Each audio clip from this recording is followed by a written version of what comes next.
Welcome to the Drop Shop Garage. Guys, check out this crazy thing. It's a 1971 Ford F1. Check out this motor. It's all chromed out with a blower and a couple of carburetors. This thing is insane. It's got a tilt bed. 1971 Ford from Madison Heights. An F100. You got to see this interior.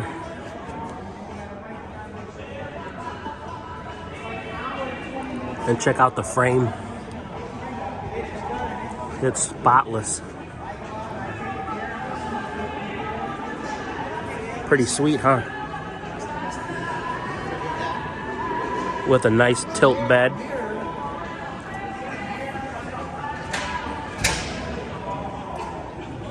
But the craziest thing of all is this motor.